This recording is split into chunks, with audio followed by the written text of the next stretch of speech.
How's it going, everyone? Welcome to the preseason interview. We're flipping it. We're turning it around.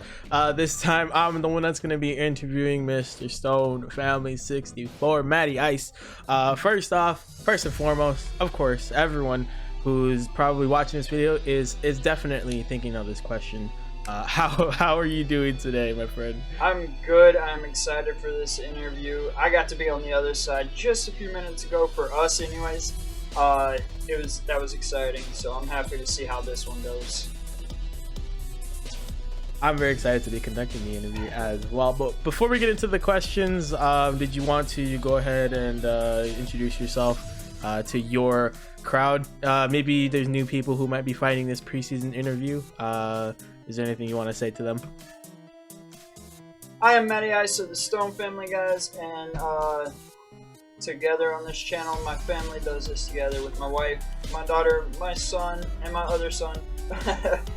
And just if you could, hit that like button, hit that sub button, and also check the description below, guys, because there's going to be 9 other links there. I want you to click all of those, hit the sub button on those as well, and one of those will take you to Lonely Hermit's channel. Obviously, we want to show him some love. Thank you. So let's get right into it for the first question. With us inching ever closer to the start of the season, what is going through your head right now? Help. I need help. My team is not ready. I've got 4 of the 5 built right now, or 4 of the 9 built right now that I really need.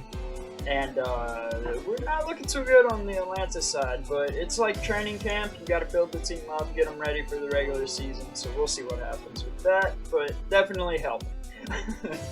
To a certain degree, I have the same thoughts as well. Are you feeling more confident heading into the second season compared to the first? Obviously, we didn't really know too much heading into the first season as to how it was going to go. But now you have an idea of what it was like. Are you feeling more confident this time around? I'm actually not. I feel less confident because looking at my team last season compared to this season, I had the Olga, I had Mamoswine, I had Aegislash, and I'm sitting here going, all right, these I can do something with. And then this season, I'm looking at my team going, ruh-roh. I'm not really sure. I'm not really sure what I'm gonna do with it. And then, the way I drafted, I ended up with an ice or a hell team and a sand team at the same time. I don't know why I did that to myself. I'm weird, but it's definitely got me. It's got me worried to see what's in store for us, but excited at the same time. How you kind of answered this question a little bit. How are your preparations going? So I say you answered a little bit. You kind of answered it a lot. But how are your preparations going so far? Like with what you've done, has anything changed from the way you were preparing for season 1? Yeah, this season I've actually focused. Last season I didn't have the right abilities on any of my Pokemon except for Mamoswine, and this season I'm getting the correct abilities. That's the first thing I'm focusing on with everyone, and then obviously bottle cap training. But the hardest part of training in this game is getting everyone to level 100. So that part I'm still struggling with, but I mean I've still got a week and a half, so I feel confident that we can do that. Thankfully, I did a lot of raids before I even got in the community. I had a lot of candy stashed away. Focusing on your team a little bit, do you have any sort of, or focusing on this season more so, do you have any specific goals for this season? Specific goals for this season, my main goal is to obviously win the championship. But beyond that, I want to take on Wanako Gaming again. I got destroyed in that championship match, and I would like some revenge. So I'm gonna take this time real quick to call out Wanako. I'm coming for you. I'm coming for the championship, and I am going to knock you down a little bit on this season. I'm going to shock you with the team that I bring, and you're gonna be surprised when we battle. And now that I say that, I'm getting nervous.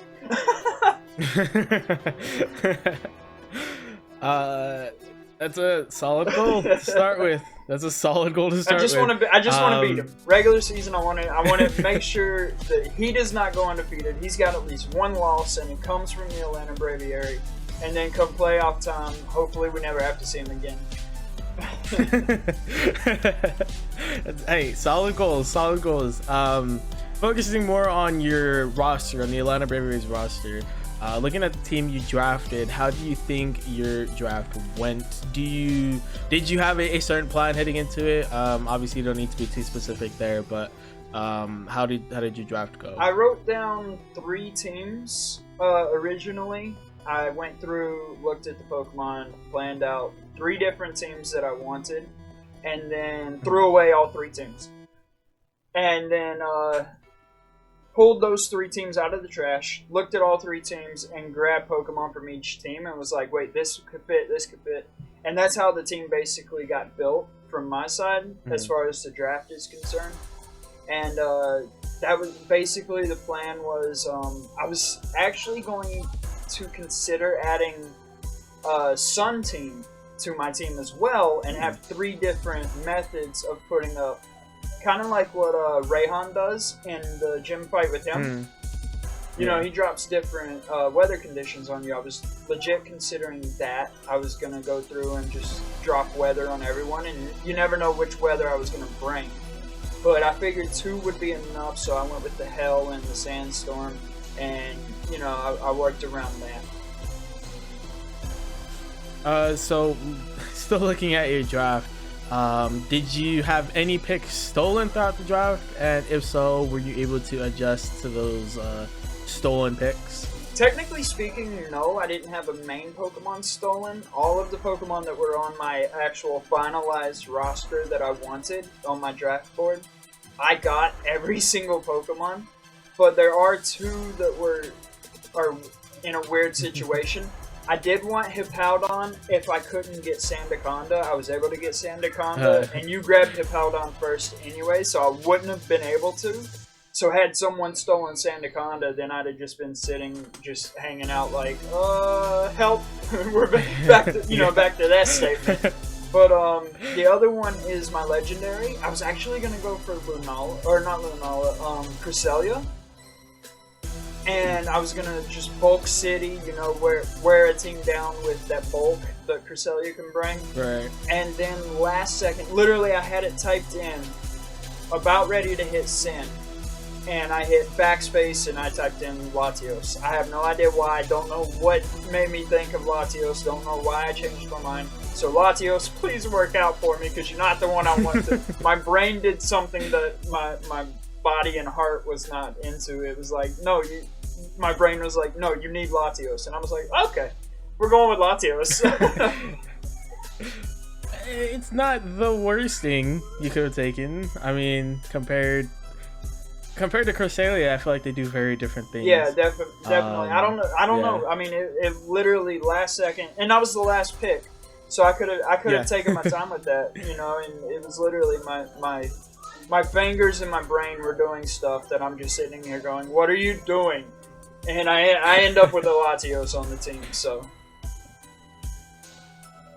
So despite all that, despite your brain choosing a different Pokemon for the last pick, how are you feeling about the team that you were able to put together? The team that I was able to put together, I feel like it's decently well-rounded. I won't say completely well-rounded, because I've got 2 ground types, 2 ice types, you know, things like that. But I have other Pokemon on the team that can cover those weaknesses, I think. So I'm fairly confident in that part. And then the Ultra Beast that I have, I'm very excited to use Kartana. I've never used an Ultra Beast in anything I've ever done, so this will be interesting. I take that back. We did one season with my family when we did our family battle league. That we did grab Ultra Beast, so I had Guzzlord, I think. And it didn't really do anything for me, so Guzzlord was immediately like taken off my board for Ultra Beast. I was like, nope, not doing that again. So I grabbed Kartana looking at speed and attack. Basically, I just want to hit somebody and hit them fast. Nice. And Kartana is definitely Kartana and Excadrill both fit that bill, definitely. Yeah. Are there any specific Pokemon on your team that the other teams will need to keep an eye out for? I think I'm gonna. I said it last season, and it panned out for me slightly. I said my Lapras was gonna be the one they need to look out for, and it turned out to be really good for my team. It freeze dry against Crobats, stuff like that. Yeah. It helped. It did nothing against Gwinneko. Got poisoned by Shuckle both times. But besides that poison from the Shuckle, I mean, in every week it seemed like Lapras was doing something for the team. So for this season, the Pokemon I'm going to throw out hopefully can do the same thing for us. But I got a feeling that our Frostlass is going to shock some people. They need to watch out for it. It's not going to be your typical Frostlass, I don't think. I got some plans for it, and just like I did said last season with having different move sets for different trainers that I'm battling, I'm gonna kind of do the same thing with Frostlass. So they're not gonna expect the same moves every week from him or her. Sorry. So with that being said, do you think that Frostlass is one of your potential MVP candidates? Or do you think there's someone else in your team who will shine brighter? Or do you think your team will just be balanced across the board when it comes to kills? If I'm in the MVP race, it's going to be with Excadrill or my Absol because of the way I'm building the Absol. But Excadrill's got a better chance to do it, especially if I can set up Sand. And with the ability that I'm bringing, he's going to hit like a freaking Mack truck. So, and the Excadrill that I'm bringing is going to be extremely fast. So you got to outspeed this thing, or you're going to get hit hard. So I expect the Excadrill to have a few kills this season. We'll see where he lines up at the end, though, and hopefully we've got that MVP. Somebody's got to steal MVP from Guanaco. I'm ready to see somebody else get one. Yeah. Both were his. Why? They're both on the logo, by the way. So with that being said, do you feel that you have any underrated Pokemon on your team currently? Because of Max having it last year and it not really doing much, no offense, Max, Alolan Ninetales is probably going to get slept on a little bit, but I kind of want to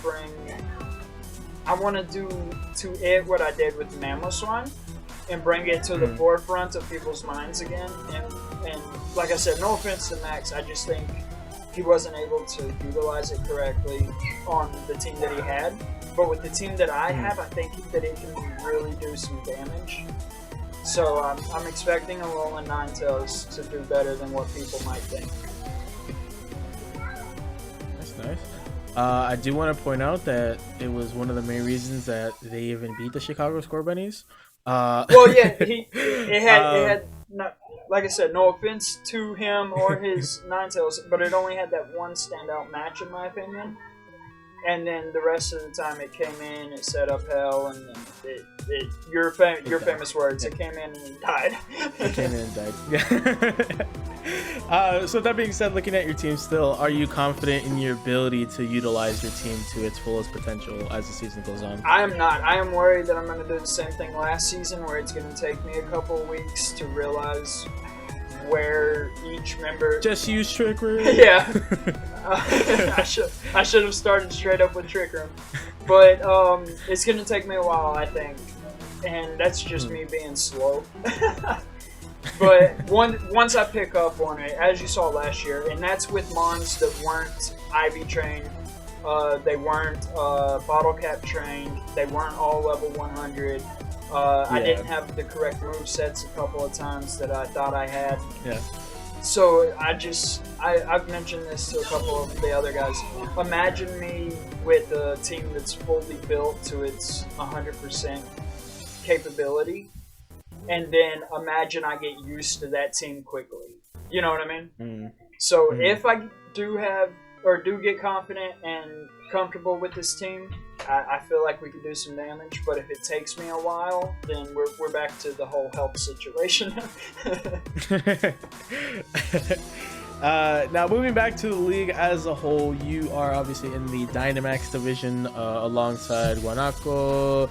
Obviously you got Lone Wolf in there, you got Game Reviews, and Forsaken Ace or Acer, or the Redwood, I guess I should probably say their names too, huh?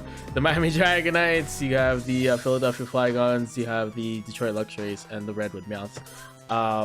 What were your thoughts when you saw who you were with in that division? Immediate thoughts were playoffs, here we come. And then I saw who they drafted. and I still feel like we can make the playoffs, but I don't feel like it's going to be as easy. Because you mentioned it even in your interview. Max's team this season feels a lot more scary than it did last season. So I think he really learned how to draft and build an overall good team. Obviously, I gotta have the champion in my division, which is always scary. You never want to see Guanaco on the schedule. And then I, Lone Wolf, built a really good team.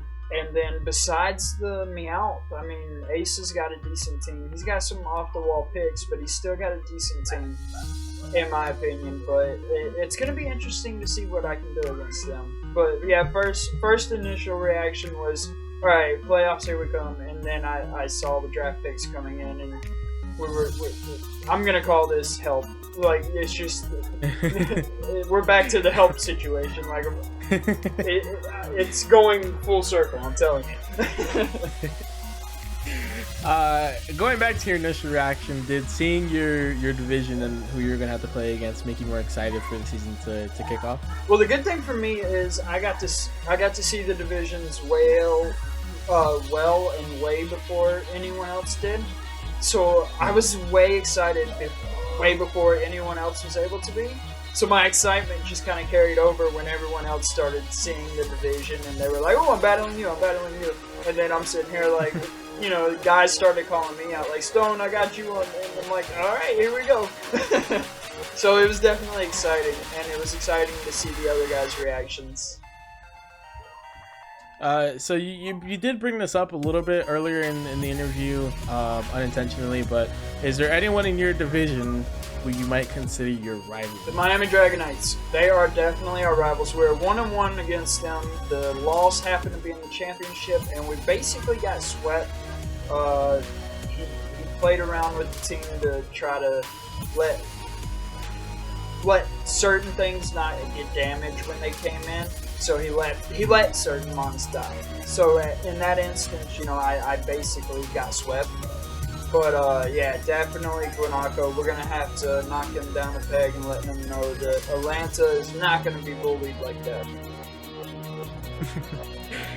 Is there anyone in the other division that you would want to face at some point this season? I get to face the shiny master, Landon. So that's exciting. But me and you have already talked about it. I would like to face off against your team, but the only time we can do that is a championship match. And which is a good sign. Well, for as much as both of us put into it, I would love to see that.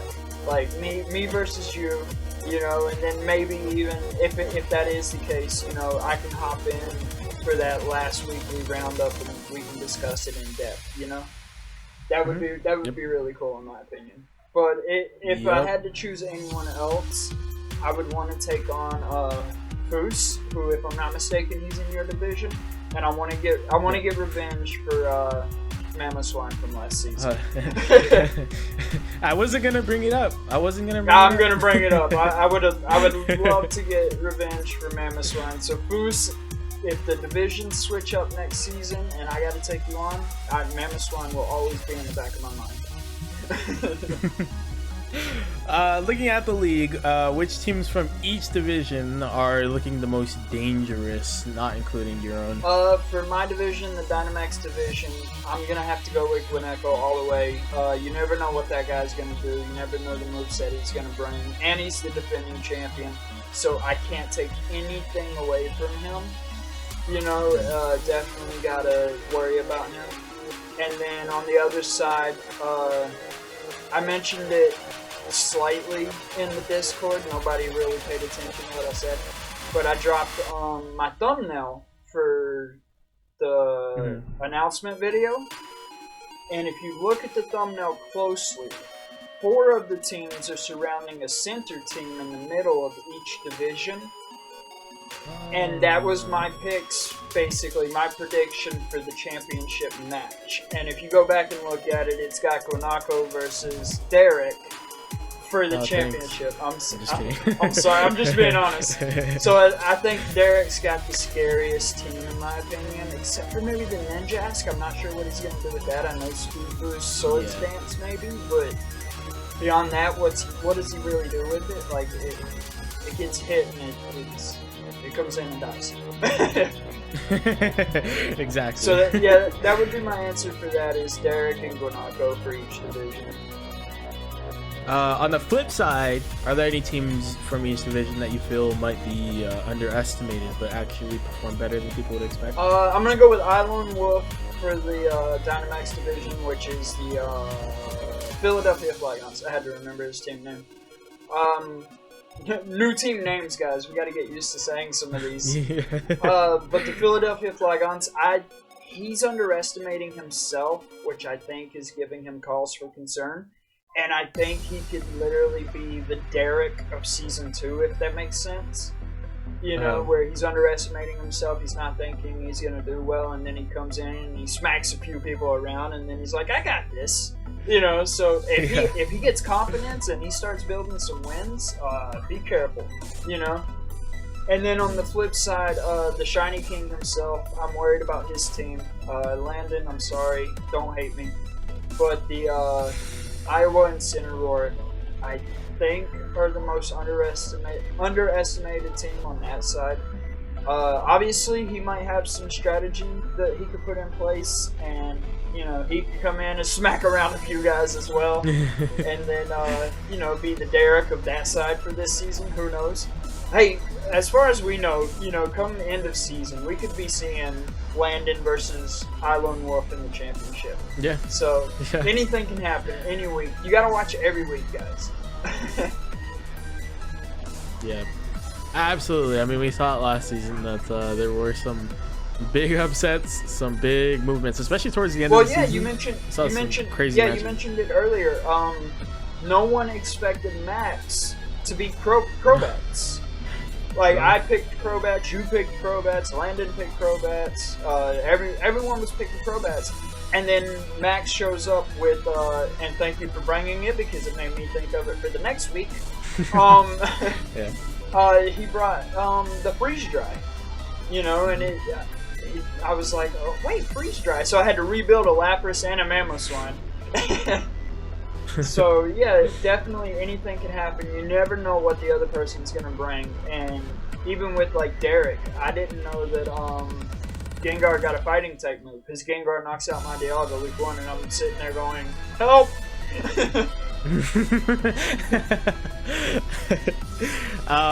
So we're bringing this interview to a close, but I'm going to be bringing this question back for everyone, and Stone's going to do the same in his interviews. From last season's preseason interviews. It's a bit of a tough one to answer, but it's a fun one regardless. Why are you going to be the champion of the Elite Battle League at the end of the season? Alright, this might come about a little bit confident or cocky or whatever you want to call it. I don't care. I was already in the championship last year. I lost. I'm not feeling that feeling again. So your boy is going to win the championship because he is carrying that emotion with him and not letting his emotions affect him this season. We're taking that feeling that we had last season, we're carrying it into this one, and we're going to go all the way to the championship. We're going to win it this time, and honestly, I don't mean to be rude, but whoever comes out of the Mega Division, I'm sorry, you're not getting the title. Ooh, okay, big words. Big words. All right, well, there you go, ladies and gentlemen. Our preseason interview with the coach of the Atlanta Braviary, Mr. Stone Family 64. Be sure to obviously show some love his way. Is there anything you would like to plug, my man, before we wrap it up here? We got a lot going on the channel right now. By the time this goes up, when does this go up? Saturday? Okay, by the time this goes up, series with Technician will fall. We're doing Heart Gold, Soul Silver, Cage Lock. We're doing Soul Link and Sword and Shield with Guanaco Gaming. Me and my son will be starting a new series next week. As y'all saw Tuesday, and this is going to be spoilers for Josh, but we lost our Heart Gold tag team Nuzlocke on Tuesday. So we're going to be starting a Shiny Race Shiny Lock come next Tuesday, so you're going to want to check that out. And then obviously we do our Wednesday episodes with my daughter doing the DC Superhero Girls, and Yellow versus Randomizer Nuzlocke with Moral Explorers goes up on my channel on Sundays. So you don't want to miss any of that. Plus we stream Shiny Hunting. Yesterday we dropped the Shiny reaction for Score Bunny and 3 eggs. So we've got all that going on. Plus in the description will be our link to the Twitch side. You're going to want to check that out. We're almost at 100 followers. And the link to TikTok, which we're almost at 600 over there. So please follow on both of those. And if y'all would, guys, click the links of the other coaches and go show them some love. It would be very much appreciated. Yes, like he said, that's the best way you can support the league before it starts to kick off, is just check out the coaches right now. Go subscribe, starting with this channel, and obviously check out everyone else as well. I have been Lonely Hermit with this interview. Thank you, Stone, for allowing me to do this. Again, show love to all the coaches in the Elite Battle League, and to you, Stone, I wish you good luck for season 2, and we'll be seeing you real soon for the start of season 2, October 2nd. Can't stress it enough. October 2nd is when the league is kicking off, so we'll see you guys then, and hope you all have a fantastic day. Bye.